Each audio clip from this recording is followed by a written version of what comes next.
Hello guys, today in this video I'm gonna show you how you can make a post shareable on Facebook. So for that purpose you have to open your Facebook app. Now you have to tap on the screen photos icon or that plus button. So now you have to tap on the post. Now you have to tap on photo or video. Now you have to select the post which you want to share. Like I wanna share this post. Now you have to write something about your post.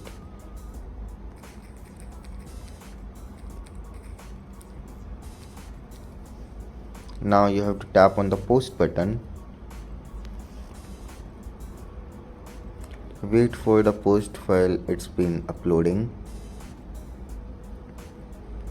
Now finally the post is being uploaded to the Facebook page. Now you can tap on the share button and share the post with your friends or groups, or even you can share this post on your WhatsApp by tapping on more button and selecting the WhatsApp button.